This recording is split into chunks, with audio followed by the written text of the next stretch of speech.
다음 날 아침 학원은 그야말로 발칵 뒤집혔습니다. 이게 대체 뭐야? 이 선생이 떨리는 목소리로 중얼거렸습니다. 어젯밤 학생이 풀지 못하고 가져간 수학 문제지를 확인하던 중이었습니다.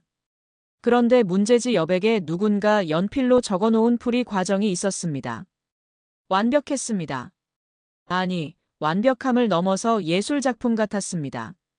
이 선생 본인도 풀지 못했던 대학 수준의 난이도 문제였는데 누군가 마치 숨 쉬는 것처럼 자연스럽게 풀어놓았습니다. 심지어 3가지 다른 해법까지 제시되어 있었습니다. 각 단계마다 설명까지 꼼꼼히 적혀 있었죠.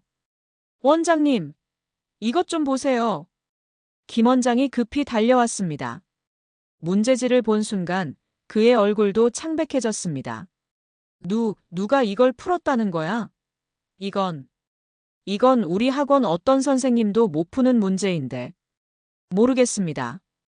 어젯밤에 민준이가 못 풀고 그냥 둔 건데. 아, 맞다. 혹시 인터넷에서 답을 찾아서. 아니야. 인터넷에도 이런 풀이는 없어. 이건 완전히 창의적인 접근법이라고. 김 원장은 수학과 출신이었습니다. 그래서 더욱 충격적이었죠. 이 풀이의 수준이 얼마나 높은지 정확히 알 수 있었거든요. 민준이를 불러봐. 네, 원장님. 하지만 민준이 역시 영문을 모르겠다는 표정이었습니다. 저 정말 모르겠어요. 어젯밤에 포기하고 그냥 갔는데. 학원 전체가 술렁이기 시작했습니다. 다른 강사들도 하나둘 모여들었고 모두가 같은 표정을 지었습니다. 믿을 수 없다는 표정. 혹시 새벽에 다른 학생이 와서. 아닙니다. 어젯밤 9시에 제가 직접 문을 잠갔거든요. 그리고 오늘 아침에 제가 첫 번째로 문을 열었고요. 그럼 도대체 누가? 설마 귀신이라도 나온 건 아니겠죠? 농담처럼 말했지만 정말로 그럴 수밖에 없는 상황이었습니다. 그렇다면 대체 누가 이런 완벽한 풀이를 남겼을까요?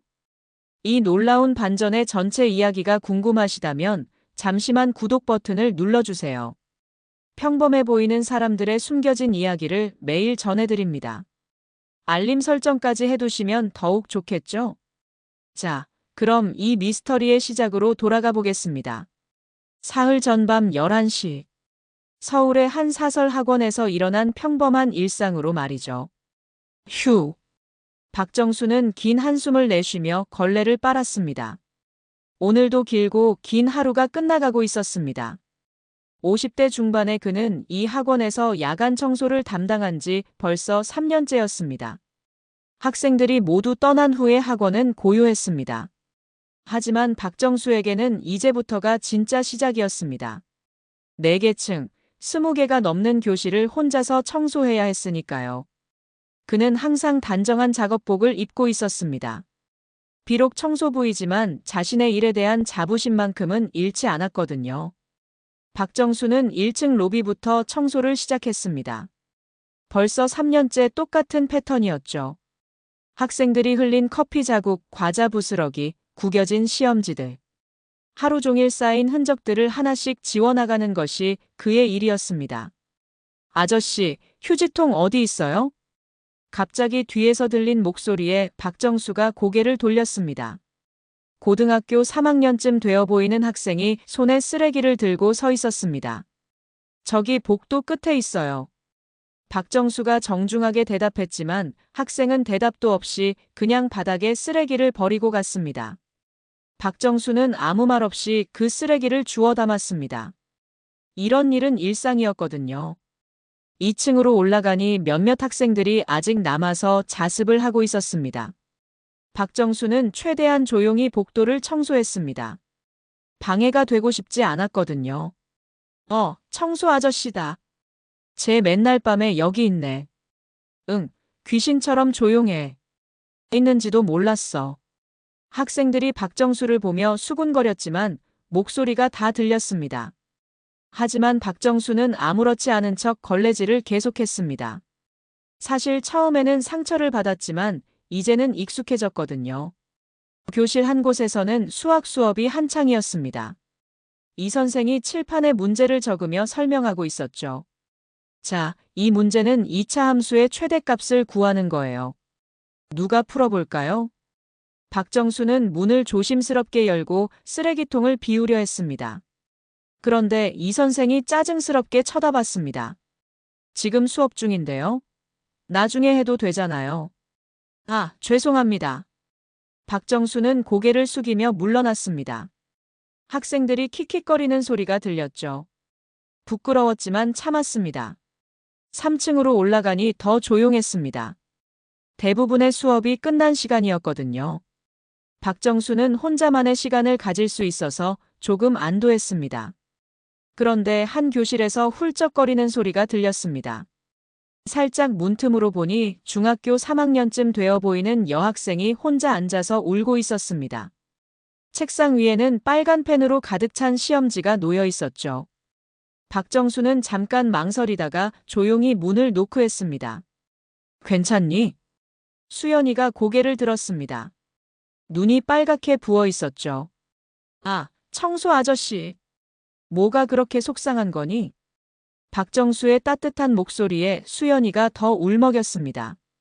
수학이 너무 어려워요. 아무리 해도 모르겠어요.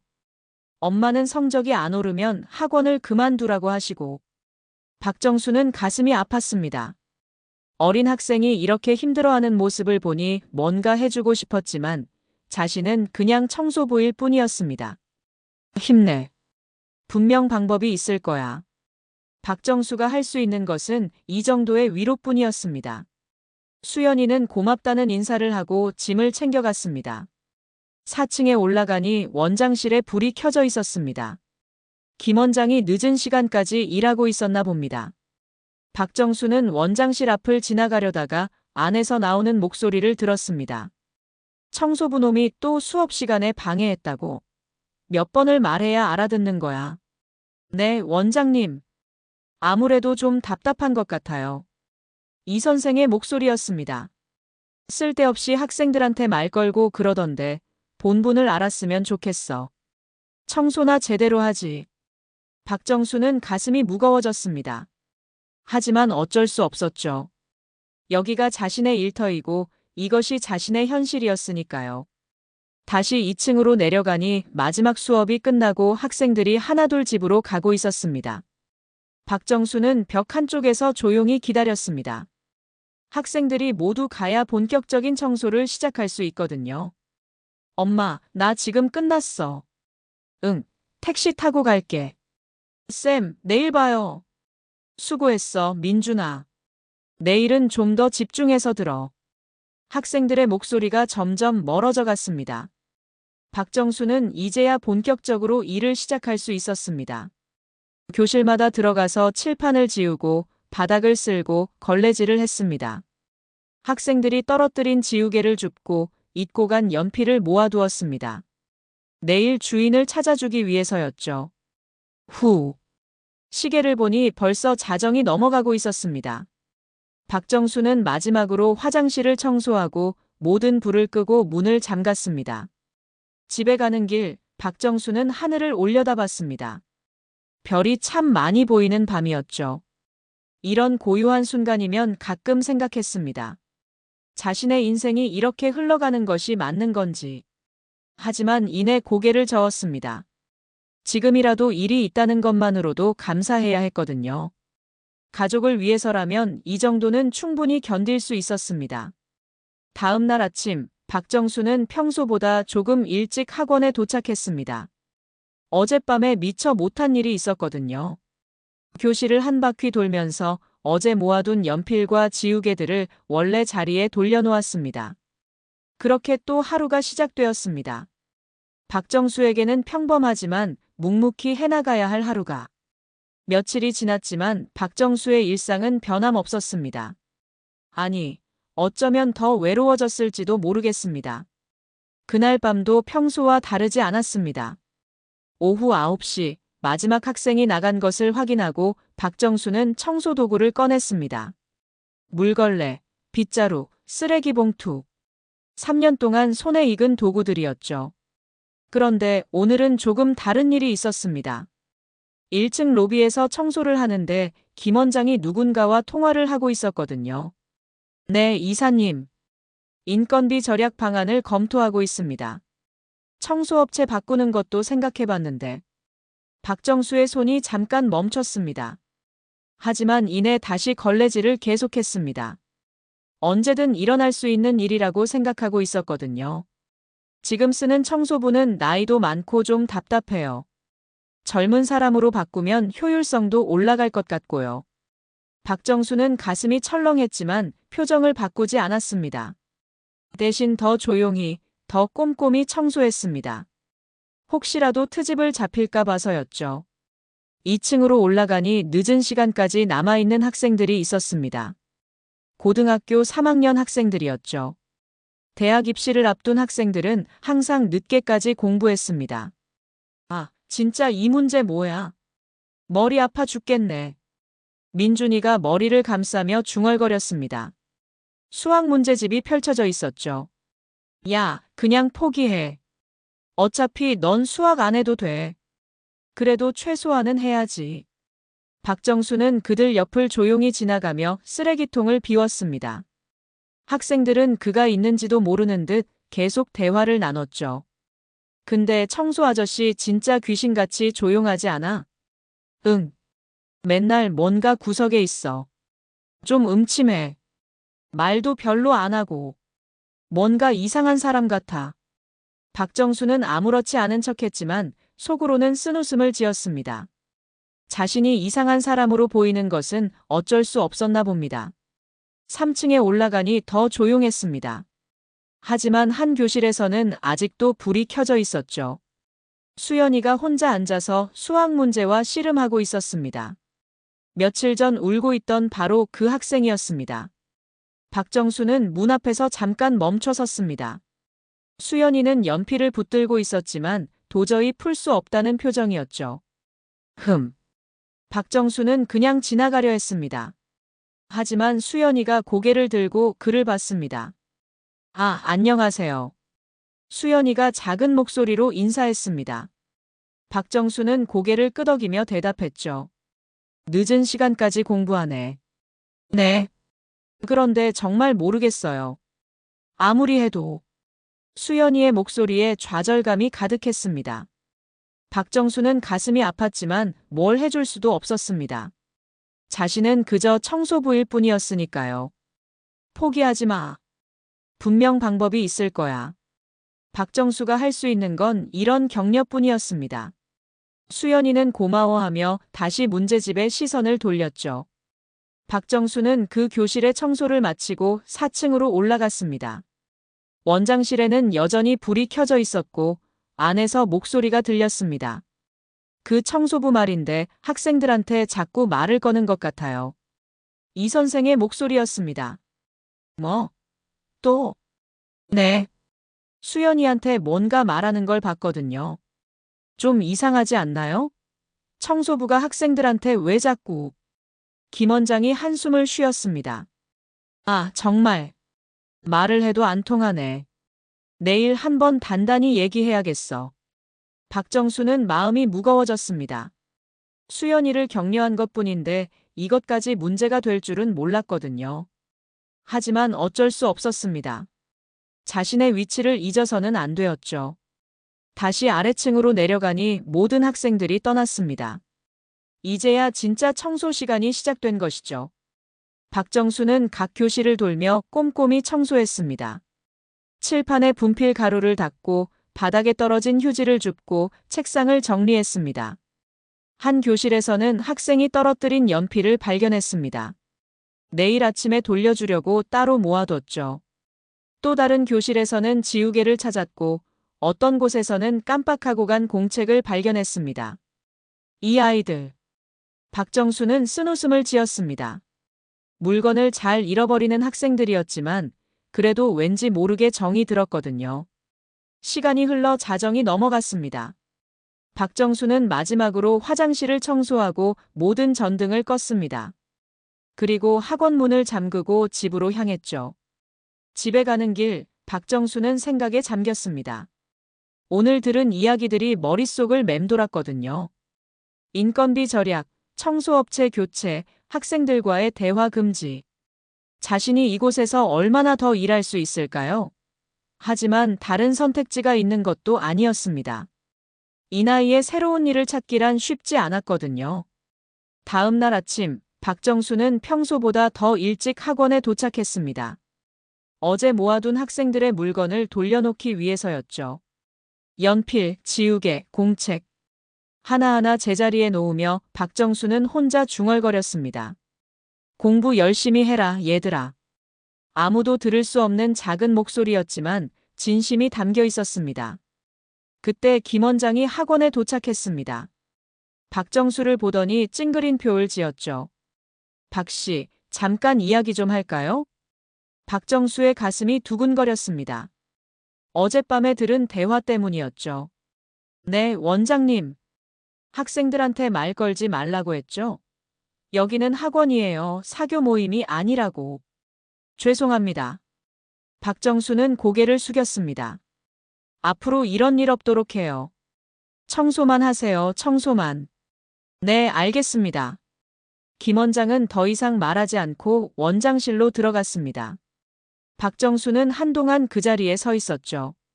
그렇게 또 하루가 시작되었습니다. 조용히, 투명인간처럼 아무도 신경 쓰지 않는 존재로서 말이죠. 그날 밤은 조금 달랐습니다. 김 원장의 경고 이후 박정수는 더욱 조심스럽게 일했거든요. 학생들과 눈도 마주치지 않으려 노력했고 말을 걸어와도 최소한의 대답만 했습니다. 오후 10시가 넘어서야 마지막 학생이 나갔습니다. 민준이었죠. 그는 평소보다 더 늦게까지 남아 있었습니다. 아, 진짜 모르겠네. 민준이가 중얼거리며 짐을 쌌습니다. 책상 위에는 펼쳐진 수학 문제집이 있었고 여러 장의 문제지가 흩어져 있었죠. 에이, 포기하자. 민준이는 한숨을 쉬며 가방을 메고 나갔습니다. 그런데 책상 위에 문제지 한 장을 깜빡하고 두고 갔더군요. 박정수는 평소처럼 청소를 시작했습니다. 민준이가 앉아있던 교실에 들어가니 책상이 무척 어수선했습니다. 지우개 가루, 연필 부스러기, 구겨진 종이들. 정말 지저분하게 공부하는구나. 박정수는 쓴웃음을 지으며 책상을 정리했습니다.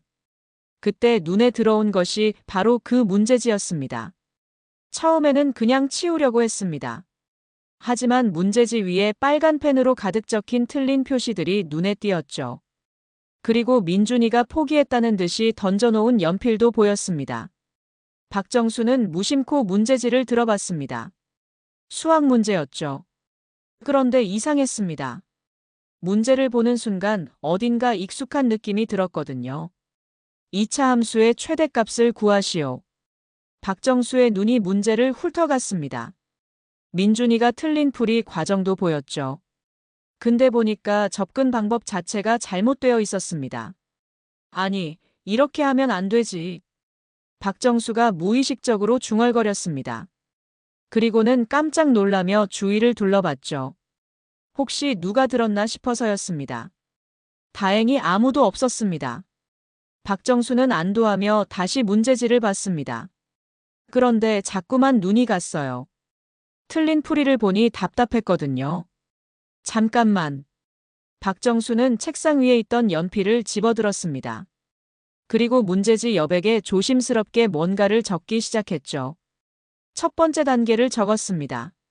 민준이가 놓친 부분을 정확히 짚어냈죠. 그 다음 단계도 자연스럽게 따라왔습니다. 맞아, 이렇게 해야 해. 박정수의 손이 점점 빨라졌습니다. 오랫동안 잊고 있던 감각이 되살아나는 것 같았죠. 연필이 종이 위를 부드럽게 미끄러져 갔습니다. 문제를 푸는 동안 박정수는 모든 것을 잊었습니다. 자신이 청소부라는 것도, 이곳에서 무시당하고 있다는 것도, 내일 혹시 일자리를 잃을지도 모른다는 걱정도 모두 사라졌죠. 오직 수학 문제와 자신만 남았습니다. 10분 정도 지났을까요? 박정수는 연필을 내려놓았습니다. 문제가 다 풀렸거든요. 아니, 완벽하게 풀렸다고 해야 맞겠죠. 박정수는 자신이 적은 풀이를 다시 봤습니다. 깔끔했습니다. 각 단계가 논리적으로 연결되어 있었고 계산 실수도 없었죠. 그런데 갑자기 깨달았습니다. 자신이 뭘 하고 있는 건지 말이에요. 아, 이런. 박정수는 당황했습니다. 학생의 문제지에 멋대로 뭔가를 적어놓다니. 이건 명백히 월권 행위였죠. 지우려고 했지만 연필로 꽤 진하게 적어놓은 터라 쉽게 지워지지 않았습니다. 지우개로 문지르다 보니 종이가 찢어질 것 같았어요. 어떻게 하지? 박정수는 고민했습니다. 그냥 두자니 민준이가 내일 보면 의아해할 것이고 지우자니 흔적이 남을 것 같았거든요. 결국 그냥 두기로 했습니다. 어차피 민준이는 수학에 별로 관심이 없어 보였으니까 자세히 보지 않을 수도 있겠다고 생각했죠. 박정수는 문제지를 원래 자리에 놓고 청소를 계속했습니다. 하지만 계속 신경이 쓰였어요. 괜한 일을 한 것 같아서 말이죠. 다른 교실들을 청소하면서도 계속 그 생각만 났습니다. 오랜만에 수학 문제를 푼 기분은 묘했거든요. 마치 목마른 사람이 물을 마신 것 같은 느낌이었죠. 하지만 이내 현실로 돌아왔습니다. 자신은 청소부였고 수학 문제 따위에 신경 쓸 처지가 아니었거든요. 4층을 청소할 때였습니다. 원장실에서 또 목소리가 들렸어요. 그 청소부, 오늘은 어땠어? 김 원장의 목소리였습니다. 네, 오늘은 조용했던 것 같아요. 학생들한테 말도 안 걸고. 이 선생이 대답했죠. 그래? 그럼 다행이네. 계속 그렇게 하라고 해. 박정수는 씁쓸한 기분이 들었습니다. 자신이 마치 감시받는 존재가 된 것 같았거든요. 청소를 마치고 집에 가는 길, 박정수는 계속 그 수학 문제 생각을 했습니다. 오랜만에 머리를 써서 그런지 기분이 묘했어요. 그래도 맞게 풀었겠지? 혼자 중얼거리며 걸었습니다. 오랫동안 손을 떠났던 수학이었지만 여전히 몸에 배어 있는 것 같았거든요. 다음 날 아침, 박정수는 평소보다 더 일찍 학원에 도착했습니다. 어젯밤 일이 신경 쓰여서였죠. 민준이의 교실에 가서 슬쩍 확인해 보니 문제지가 그대로 있었습니다. 아직 민준이가 오지 않은 모양이었어요. 그냥 치워버릴까? 박정수는 잠깐 고민했습니다. 하지만 이미 늦었죠. 학생들이 하나둘 등원하기 시작했거든요. 결국 그대로 두기로 했습니다. 어떻게 될지는 모르겠지만 이미 엎질러진 물이었으니까요. 아침 시간이 지나고 수업이 시작됐습니다.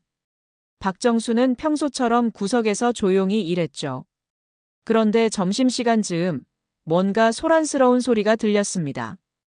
학생들이 웅성거리는 소리였어요. 야, 이거 봐봐. 어? 이게 뭐야? 누가 풀어놓은 거야? 박정수의 심장이 빨리 뛰기 시작했습니다. 설마 자신이 풀어놓은 그 문제 때문일까요? 박정수의 예감은 정확했습니다. 야, 민준아. 이거 누가 풀어준 거야? 동급생 한 명이 민준이에게 소리쳤습니다. 민준이는 어리둥절한 표정으로 자신의 책상을 봤죠. 어? 뭔데? 민준이가 문제지를 들어보니 여백에 연필로 빼곡히 적힌 풀이 과정이 있었습니다. 어젯밤에는 분명히 없었던 것들이었죠. 이거 언제 누가? 민준이는 당황했습니다. 자신이 포기하고 간 문제가 완벽하게 풀려 있었거든요. 야, 설마 너 밤에 몰래 와서 인터넷으로 찾아본 거 아니야? 아니야. 나 어젯밤에 집에 가서 바로 잤다고. 그럼 누가 이걸 풀어놓은 거야? 학생들이 하나둘 모여들기 시작했습니다. 모두 신기한 듯 문제지를 들여다봤죠.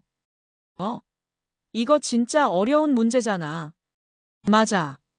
우리 반에서 이거 풀 수 있는 애 없는데? 박정수는 멀리서 그 모습을 지켜봤습니다. 가슴이 두근거렸죠. 괜한 일을 저질렀다는 생각이 들었습니다. 그때 이 선생이 교실로 들어왔습니다. 너희들 뭐 하는 거야? 수업 시작하자. 선생님, 이것 좀 보세요. 한 학생이 문제지를 들고 이 선생에게 달려갔습니다. 이 선생은 처음에는 별거 아니라는 듯 봤습니다. 하지만 문제지를 자세히 보는 순간 얼굴이 굳어졌어요. 이게 뭐야? 이 선생의 목소리가 떨렸습니다. 그는 수학 전공자였거든요. 그래서 이 풀이가 얼마나 뛰어난지 한눈에 알 수 있었죠. 민준아, 이거 정말 내가 푼 거야? 아니요. 저 이런 거 못 풀어요. 민준이가 손을 저었습니다. 당연한 일이었죠. 구구단도 헷갈려하는 민준이가 이런 고난도 문제를 풀 리가 없었거든요. 그럼 누가? 이 선생은 문제지를 다시 봤습니다. 그런데 볼수록 놀라웠어요. 단순히 답만 맞춘 게 아니라 풀이 과정이 예술작품 같았거든요. 잠깐, 이거 세 가지 방법으로 풀어놨네. 네. 여기 봐. 첫 번째는 기본적인 접근법이고, 두 번째는 좀 더 효율적인 방법, 세 번째는 이건 대학 수준이야. 학생들이 웅성거렸습니다. 이 선생조차 당황하는 모습을 처음 보는 거였거든요. 선생님, 그럼 이거 누가 푼 거예요? 모르겠어. 정말 모르겠어. 이 선생은 고개를 저었습니다. 그리고 곧바로 원장실로 향했죠. 원장님, 큰일 났어요. 김 원장이 고개를 들었습니다. 왜? 무슨 일이야? 이거 좀 보세요. 이 선생이 문제지를 내밀었습니다. 김 원장도 처음에는 대수롭지 않게 봤지만 곧 표정이 변했어요. 이게 뭐지? 민준이 책상에서 발견한 건데 누군가 어젯밤에 이 문제를 풀어놓은 것 같아요. 민준이가 풀었다고? 아니요, 민준이는 절대 불가능해요. 이 정도 수준이면 저도 못 풀겠거든요. 김 원장의 얼굴이 심각해졌습니다. 그는 수학과 출신이었고 이 정도 문제의 난이도를 정확히 알고 있었거든요. 혹시 다른 학생이? 그것도 아닌 것 같아요. 우리 학원에서 이 정도 실력을 가진 학생은 없어요. 그럼 설마? 김 원장이 무언가를 떠올리는 듯 했습니다. 혹시 어젯밤에 다른 사람이 들어온 건 아닐까요? 그럴 리가. 보안 시스템이 있는데. 하지만 누군가는 들어왔겠죠. 이 풀이를 남기고 간 사람이. 김 원장은 고민했습니다. 이 일을 어떻게 처리해야 할지 막막했거든요. CCTV를 확인해 봐야겠어. 네, 좋은 생각이에요. 두 사람은 곧바로 보안실로 향했습니다. 그리고 어젯밤 CCTV 영상을 확인하기 시작했죠. 저기 민준이가 나가는 모습이 보이네요. 그러게. 10시 10분쯤인가? 네. 그 이후에는 영상을 계속 돌려봤습니다. 하지만 특별한 것은 보이지 않았어요. 외부인이 들어온 흔적도 없었고 수상한 움직임도 없었죠. 이상하네. 아무도 안 들어왔는데. 그때 김 원장이 뭔가를 발견했습니다. 저기 불빛이 보이는데? 어디요? 저기 민준이 교실에서. 화면을 자세히 보니 민준이 교실에서 미약한 불빛이 움직이는 게 보였습니다. 누군가 있었네요. 그런데 누구지? 외부인은 들어온 기록이 없는데. 김 원장과 이 선생은 머리를 맞댔습니다. 그러다가 갑자기 김 원장이 뭔가를 떠올렸어요. 잠깐, 청소부. 네. 청소부가 있잖아. 박정수 씨. 아, 맞다. 청소하러 들어갔겠네요. 두 사람은 다시 CCTV를 확인했습니다. 그런데 화면이 선명하지 않아서 정확히 누가 뭘 하는지는 보이지 않았어요. 확대해봐요. 하지만 오래된 CCTV라 화질이 좋지 않았습니다. 희미하게 사람의 실루엣만 보일 뿐이었죠. 이걸로는 뭘 하는지 모르겠네요. 그렇네요. 하지만 분명히 누군가 그 시간에 교실에 있었어요. 김 원장은 생각에 잠겼습니다. 청소부가 수학 문제를 풀었다는 건 말이 안 됐거든요. 혹시 청소하다가 실수로 뭔가 쏟아서 닦으면서 그런 걸 수도 있겠네요. 하지만 둘 다 확신이 서지 않았습니다. 문제지의 풀이가 너무 완벽했거든요.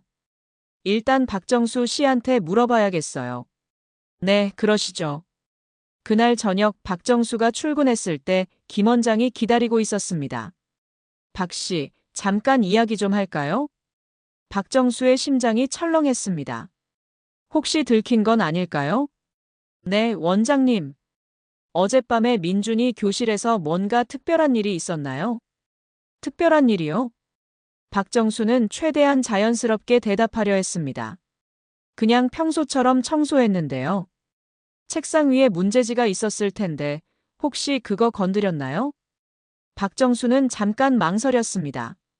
거짓말을 할 수도 있었지만 뭔가 걸릴 것 같았어요. 문제지요? 아, 있긴 했는데. 치우면서 봤네요.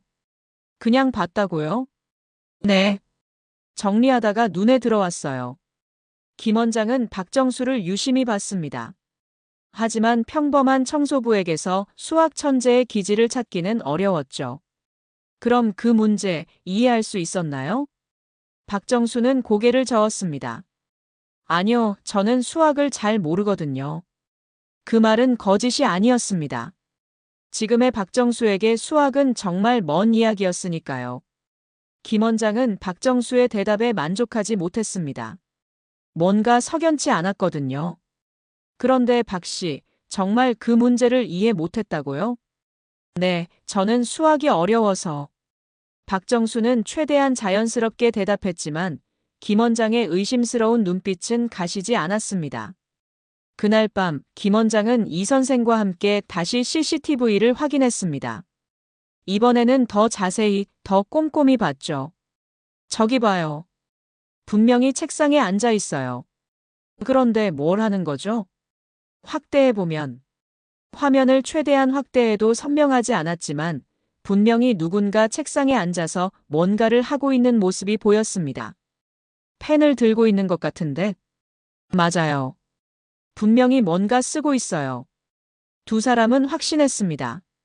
청소부가 그 문제를 풀었다는 것을 말이죠. 하지만 말이 안 되잖아요. 청소부가 어떻게? 저도 믿기 어렵지만 증거가 있잖아요. 김 원장은 결심했습니다. 직접 확인해 보기로 한 거죠. 다음 날, 김 원장은 특별한 계획을 세웠습니다. 박정수를 시험해 보기로 한 것이었어요. 이 선생, 오늘 일부러 어려운 문제를 칠판에 써놓고 가세요. 네. 왜요? 청소부가 정말 그 문제를 풀었는지 확인해 보려고요. 이 선생은 고개를 갸웃했지만 김 원장의 지시를 따랐습니다. 대학 수준의 극한 문제를 칠판에 써놓고 일부러 그대로 둔 채 퇴근했죠. 그날 밤 박정수는 평소처럼 청소를 시작했습니다. 그런데 한 교실에 들어가니 칠판에 문제가 적혀 있었어요. 왜 안 지웠지? 박정수는 칠판을 지우려 했습니다. 하지만 문제를 보는 순간 손이 멈췄어요. 극한 문제였습니다.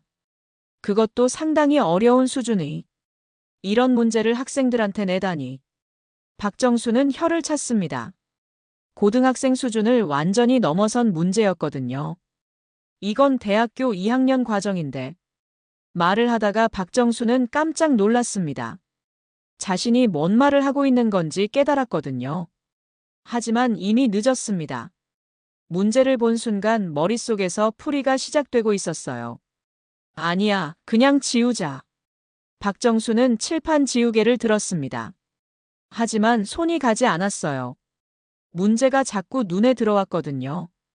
이 부분이 문제네. 학생들이 여기서 막힐 거야. 무의식적으로 중얼거렸습니다. 그리고는 주위를 둘러봤죠. 다행히 아무도 없었습니다. 잠깐만. 박정수는 분필을 집어들었습니다. 그리고 칠판 한쪽에 조심스럽게 뭔가를 적기 시작했어요. 첫 번째 단계, 두 번째 단계. 손이 저절로 움직였습니다. 오랫동안 잊고 있던 감각이 되살아났죠. 10분 만에 문제가 완벽하게 풀렸습니다. 그뿐만 아니라 학생들이 이해하기 쉽도록 각 단계마다 설명까지 자세히 적어놨어요. 아, 이런. 박정수는 정신이 번쩍 들었습니다. 또 이런 일을 저질렀구나 싶어서 당황했어요. 지우려고 했지만 이미 분필로 꽤 자세히 적어놓은 터라 쉽게 지워지지 않았습니다. 어떻게 하지? 그때 복도에서 발소리가 들렸습니다. 박정수는 깜짝 놀라며 황급히 청소도구를 집어들었죠. 문이 열리더니 김 원장과 이 선생이 들어왔습니다. 박 씨, 아직 청소 중이세요? 아, 네. 칠판을 지우려고. 김 원장은 칠판을 봤습니다. 그 순간 얼굴이 경직됐어요. 이게 뭐예요? 이 선생도 칠판을 보더니 입을 벌리고 말았습니다. 완벽한 풀이가 거기 있었거든요. 박 씨, 이거 누가 풀어놓은 거예요? 박정수는 머뭇거렸습니다. 거짓말을 하기에는 너무 명백한 증거였어요. 제가 했습니다. 뭐라고요? 김 원장이 믿을 수 없다는 표정을 지었습니다. 정말 박 씨가 이걸 풀었다고요? 네. 어떻게 이런 문제를 풀 수 있어요? 박정수는 한동안 말이 없었습니다. 더 이상 숨길 수 없다는 걸 알았거든요. 사실은 저는 예전에 수학을 가르쳤습니다. 수학을 가르쳤다고요? 어디서요? 대학교에서요. 대학교? 김 원장과 이 선생은 서로를 봤습니다. 믿기 어려운 이야기였거든요. 어느 대학교요? 서울의 한 국립대학교에서 수학과 교수로 일했습니다. 교수라고요? 이 선생이 소리쳤습니다. 청소부가 교수 출신이라니 말도 안 되는 일이었어요. 언제까지요? 1997년까지요. IMF 때 그만뒀습니다. 김 원장은 충격받은 표정으로 칠판을 다시 봤습니다. 이제야 이해가 갔어요. 왜 이렇게 완벽한 풀이가 가능했는지 말이죠. 그럼 그동안 모든 문제를 다 알고 계셨던 거예요? 네. 하지만 제 일이 아니니까 신경 쓰지 않으려고 했어요. 왜 말씀 안 하셨어요? 박정수는 쓴웃음을 지었습니다. 누가 믿겠어요? 청소부가 교수 출신이라고 하면요. 하지만 그리고 지금의 저는 정말 그냥 청소부입니다. 과거는 과거일 뿐이에요. 김 원장은 할 말을 잃었습니다. 그동안 자신이 어떻게 대했는지 생각하니 부끄러웠거든요. 박 선생님. 아니에요. 그냥 박 씨라고 불러주세요. 하지만 선생님이시잖아요. 진짜 선생님이시잖아요. 이 선생이 떨리는 목소리로 말했습니다. 자신보다 훨씬 높은 수준의 실력자였다는 걸 깨달았거든요. 제가 선생님께 그동안 어떻게, 이 선생은 자신이 박정수를 어떻게 대했는지 생각하며 얼굴이 빨개졌어요. 괜찮습니다. 저는 정말 청소부니까요. 박정수는 담담하게 말했습니다. 아닙니다. 선생님은 선생님이에요. 김 원장이 소리쳤습니다. 왜 이런 일을 하시는 거예요? 다른 대학에서 자리를 못 구하셨나요? 박정수는 잠깐 망설이다가 대답했습니다. IMF 이후에 많은 것이 바뀌었어요. 그리고 가족을 위해서는 당장 수입이 필요했거든요. 가족요? 아내가 아팠어요. 병원비가 많이 들었죠. 김 원장과 이 선생은 무겁게 침묵했습니다. 이제야 박정수의 사정을 알게 된 거였어요. 선생님, 정말 죄송합니다. 김 원장이 깊게 고개를 숙였습니다. 이 선생도 마찬가지였죠. 아니에요. 저는 정말 괜찮습니다. 박정수는 여전히 담담했습니다.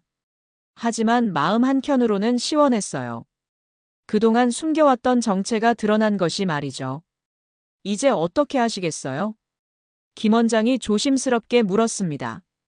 그냥 계속 청소하겠습니다. 이것이 제 일이니까요. 하지만 괜찮습니다. 저는 이미 익숙해졌어요. 박정수는 미소를 지었습니다. 그런데 그 미소 속에는 묘한 평온함이 있었어요. 다음 날 아침 학원의 분위기는 완전히 바뀌어 있었습니다. 김 원장은 밤새 잠을 이루지 못했어요. 어떻게 해야 할지 몰랐거든요. 3년 동안 청소부로만 알고 있던 사람이 교수 출신이라니 믿기 어려운 일이었죠. 어떻게 하지? 김 원장은 혼자 중얼거렸습니다. 그동안 박정수를 어떻게 대했는지 생각하니 부끄러웠어요. 하인 취급하며 반말을 했던 일들이 떠올랐거든요. 이 선생도 마찬가지였습니다. 수업 시간에 방해된다며 쫓아냈던 일, 뒤에서 답답하다고 욕했던 일들이 머릿속을 맴돌았어요. 선생님한테 그런 짓을 했다니. 이 선생은 자책감에 빠졌습니다. 자신보다 훨씬 높은 실력자에게 함부로 굴었다는 사실이 견디기 어려웠거든요. 그날 아침 박정수는 평소와 다름없이 출근했습니다.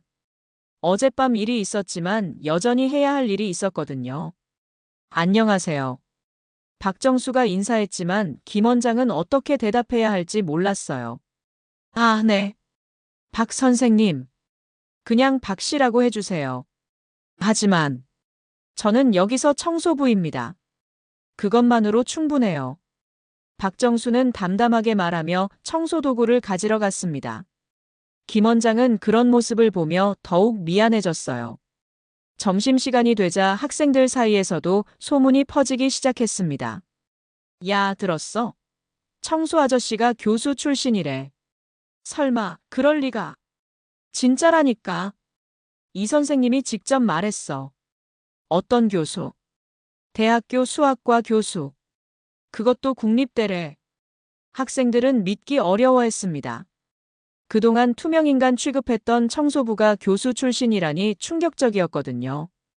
민준이는 특히 놀랐어요. 자신의 문제를 풀어준 사람이 박정수였다는 걸 알게 됐거든요. 진짜 청소 아저씨가 내 문제를 풀어준 거야? 응, 맞아. 박 선생님이셨던 거야. 민준이는 복잡한 기분이었습니다.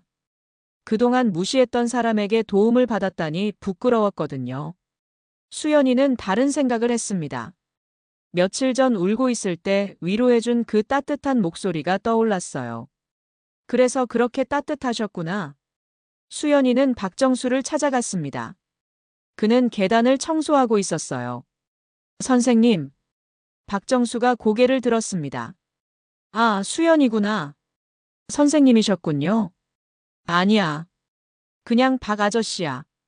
아니에요. 선생님은 선생님이에요. 수연이가 또랑또랑하게 말했습니다. 그동안 힘들어하는 저를 보시면서 얼마나 답답하셨을까요? 박정수는 고개를 저었습니다. 전혀 그렇지 않았어. 너는 열심히 하고 있잖아. 저 정말 수학이 어려워요. 선생님이 가르쳐 주시면 안 될까요? 박정수는 당황했습니다. 학생이 자신에게 수학을 가르쳐 달라고 하다니 예상치 못한 일이었어요. 난 이제 선생님이 아니야. 하지만 여전히 실력은 있으시잖아요. 그렇긴 하지만 박정수는 망설였습니다. 가르치고 싶은 마음은 굴뚝 같았지만 자신의 처지를 생각하면 쉽지 않았어요. 그때 김 원장이 나타났습니다. 박 선생님, 잠깐 이야기 좀 할까요? 네. 원장실에서 김 원장은 조심스럽게 말을 꺼냈습니다. 선생님, 혹시 우리 학원에서 강의를 해주실 생각은 없으신가요? 박정수는 놀랐습니다. 강의요? 네. 선생님 같은 실력자가 여기 계신다는 게 믿어지지 않아요. 저는 청소부입니다. 하지만 선생님의 진짜 재능을 묻어두기엔 아까워요. 김 원장은 진심이었습니다. 박정수의 실력을 직접 본 후 생각이 완전히 바뀌었거든요. 조건도 좋게 해드릴게요. 청소일과 병행하셔도 괜찮고요. 박정수는 고민했습니다. 가르치는 일은 자신이 가장 좋아하는 일이었거든요. 하지만 현실적인 문제들이 있었어요. 시간을 주세요. 생각해 보겠습니다. 네, 충분히 생각해 보세요. 그날 저녁 박정수는 평소보다 더 신중하게 청소했습니다. 학생들의 시선이 예전과 달랐거든요. 안녕하세요, 선생님. 지나가는 학생들이 인사했습니다. 예전에는 있는지도 몰랐던 존재였는데 이제는 존경의 눈빛으로 봤어요. 그냥 박 아저씨라고 해. 박정수가 말했지만 학생들은 여전히 선생님이라고 불렀습니다. 민준이도 다가왔습니다. 선생님, 그동안 죄송했어요. 뭐가? 무시하고 그랬잖아요. 박정수는 미소를 지었습니다. 괜찮아. 너는 나쁜 아이가 아니야. 그 문제 정말 감사했어요.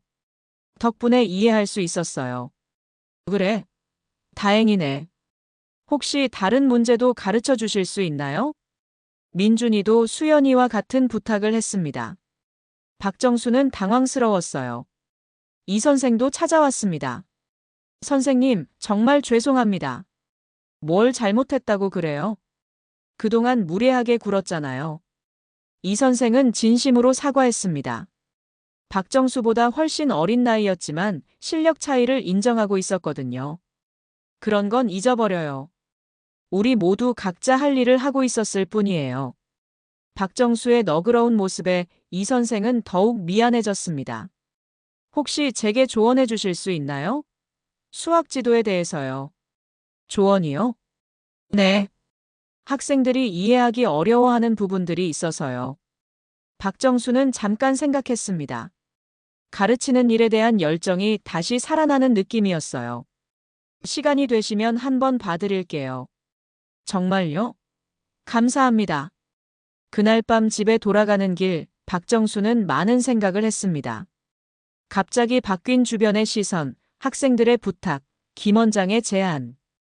어떻게 해야 할까? 박정수는 하늘을 올려다봤습니다.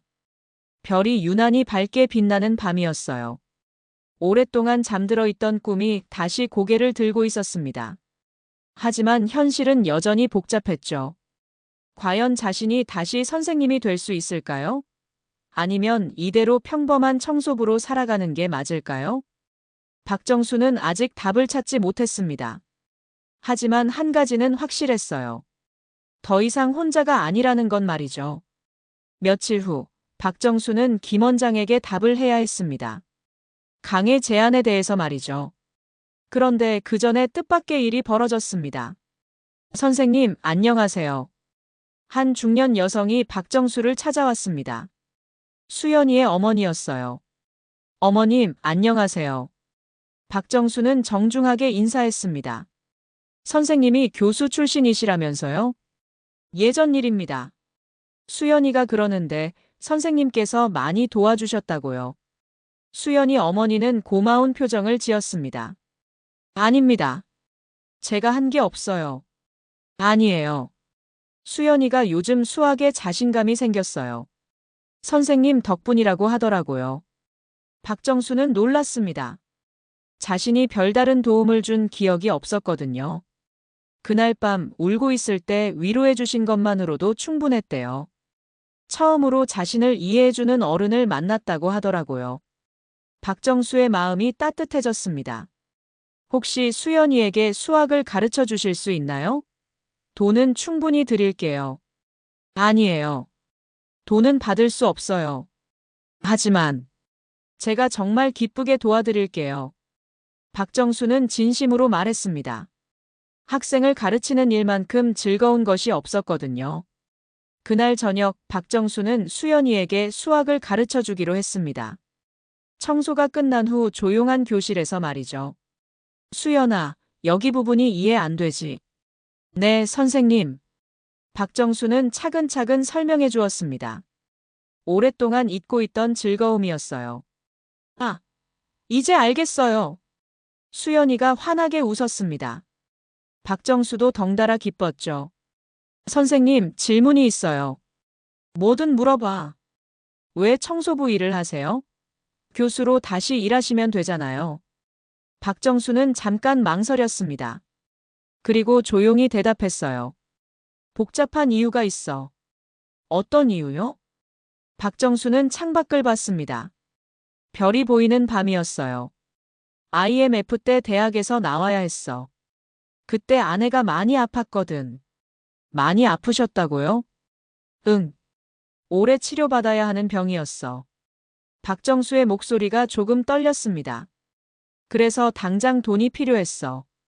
대학에서 다시 자리를 구하려면 시간이 오래 걸리니까. 그래서 청소부 일을 시작하신 거예요? 응. 처음에는 잠깐만 하려고 했는데. 박정수는 말을 멈췄습니다. 잠깐만이 아니었나요? 아내가 돌아가셨어. 수연이는 놀랐습니다. 언제요? 작년에. 박정수의 목소리가 더욱 조용해졌습니다. 그럼 이제 다른 일을 하셔도 되는 거 아니에요? 그런데 말이야. 박정수는 쓴웃음을 지었습니다. 여기서 일하면서 너희들을 보니까 좋더라고.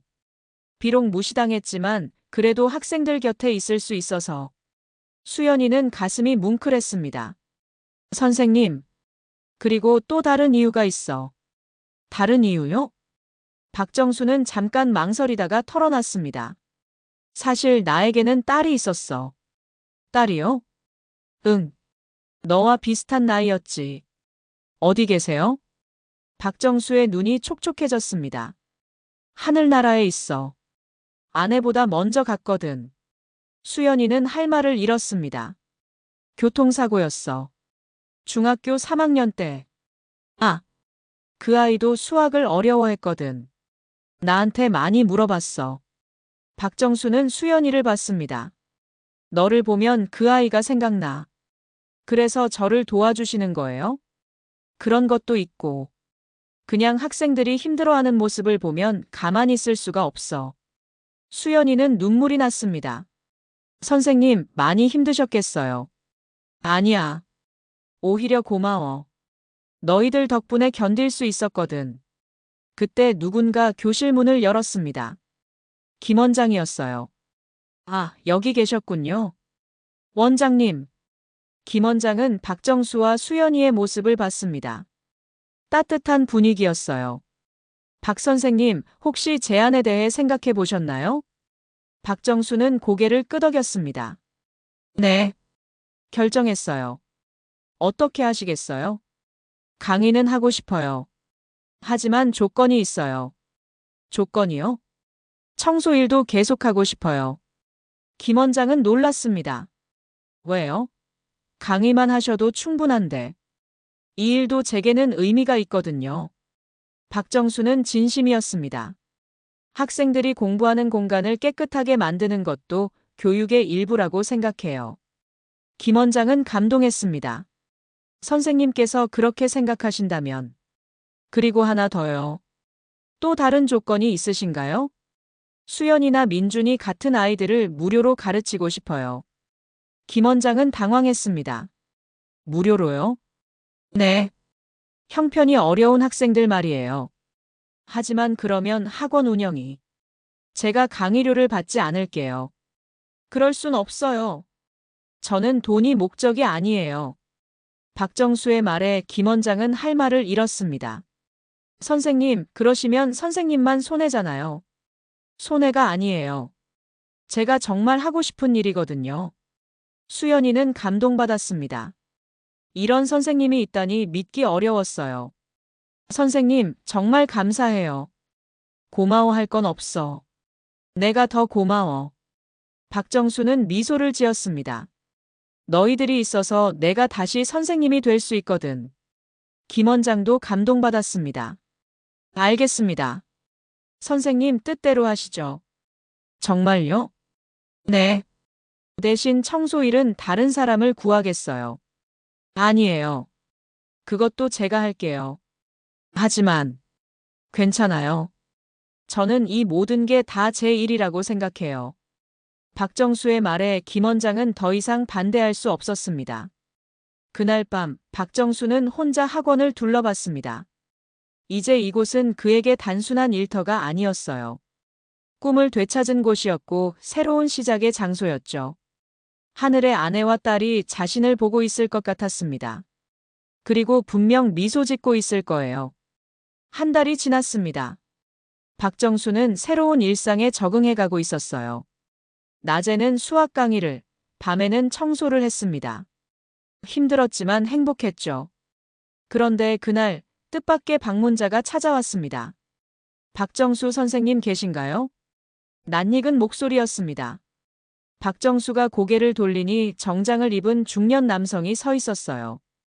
교수님? 그는 박정수의 옛 동료였습니다. 같은 대학에서 수학과 교수로 일했던 사람이죠. 정수야, 여기서 뭐 하고 있는 거야? 아, 여기서 일하고 있어요. 일한다고? 청소부로. 동료 교수는 믿을 수 없다는 표정을 지었습니다.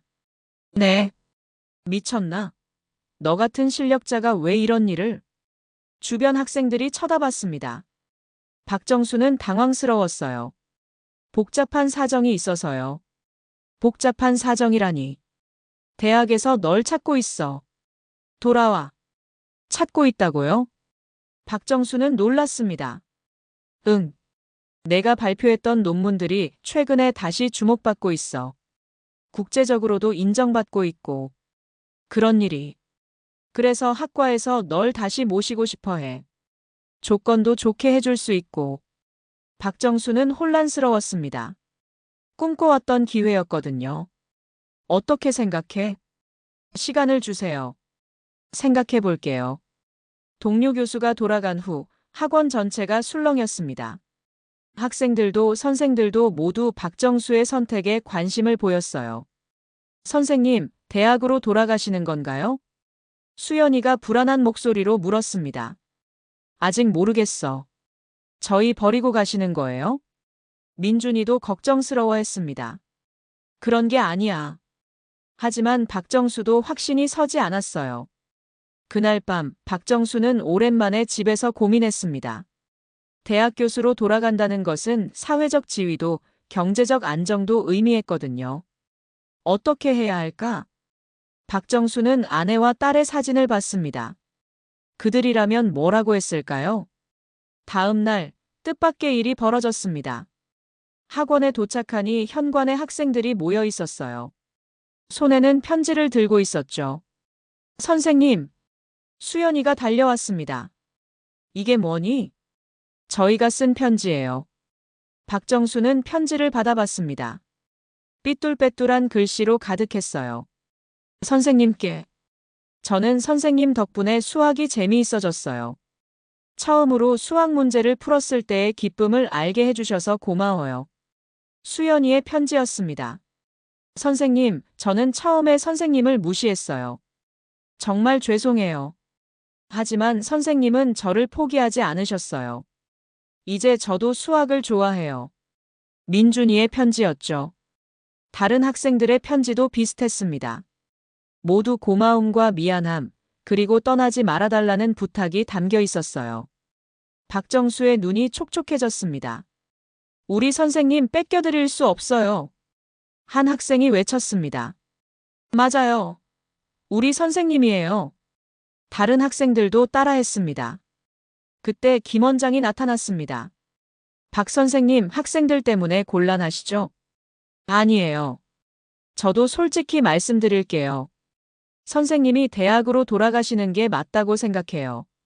박정수는 놀랐습니다. 원장님, 선생님 같은 분이 여기 계시는 건 아까워요. 더 큰 곳에서 더 많은 학생들을 가르치셔야 해요. 학생들이 웅성거렸습니다. 하지만 한 가지만 부탁드릴게요. 뭔가요? 가끔은 여기 와서 아이들 얼굴이라도 봐주세요. 김 원장의 말에 박정수는 깊이 생각했습니다. 그날 저녁 박정수는 결정을 내렸습니다.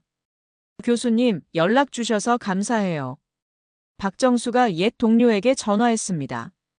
어떻게 생각했어? 대학으로 돌아가겠습니다. 잘 생각했어. 언제부터 가능해? 하지만 조건이 있어요. 조건? 일주일에 이틀은 여기서 강의하고 싶어요. 거기서? 왜? 제게는 그곳도 중요한 교실이거든요.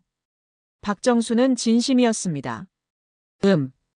그 정도는 괜찮을 것 같은데. 그리고 청소 일도 계속하고 싶어요. 뭐? 청소?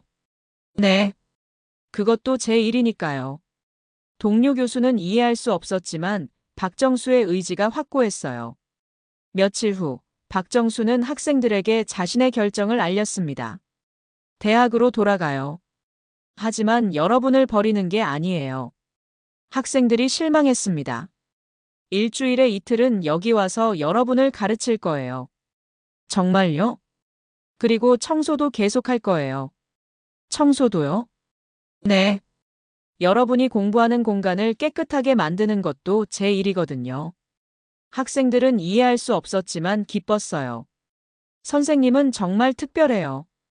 수연이가 말했습니다. 아니야. 나는 그냥 선생님이야. 박정수는 미소를 지었습니다. 진짜 선생님은 어디서든 선생님이거든. 몇 달 후, 박정수는 대학과 학원을 오가며 바쁜 나날을 보냈습니다. 힘들었지만 충만했어요. 대학에서는 뛰어난 연구 성과를 내며 학계의 주목을 받았고, 학원에서는 학생들의 성적이 눈에 띄게 향상됐습니다. 어느 날 저녁 박정수는 학원 청소를 마치고 하늘을 올려다봤습니다. 여보, 우리 딸. 잘 보고 있지? 별이 유난히 밝게 빛나는 밤이었어요. 아빠가 다시 선생님이 됐어. 그리고 더 좋은 선생님이 되려고 노력하고 있어. 박정수는 평화로운 마음으로 집으로 향했습니다. 진짜 선생님이란 무엇일까요? 화려한 직함이나 높은 지위가 아니라 학생들을 진심으로 사랑하고 그들의 성장을 위해 헌신하는 마음이 아닐까요? 박정수는 그것을 깨달았습니다. 그리고 그 깨달음이 그를 진정한 교육자로 만들어 주었죠. 가끔 학생들은 묻습니다. 선생님, 왜 청소도 하세요? 그럴 때마다 박정수는 이렇게 대답합니다. 너희들이 꿈을 키우는 공간을 깨끗하게 만드는 것도 교육이야. 진짜 선생님은 어떤 일이든 기꺼이 할 수 있어야 하거든. 그 말을 들을 때마다 학생들은 고개를 끄덕입니다. 그리고 조금씩 진정한 스승의 의미를 배워갑니다. 당신에게도 묻고 싶습니다. 진정한 스승은 누구인가요? 그리고 당신은 누군가에게 어떤 스승이 되고 싶나요?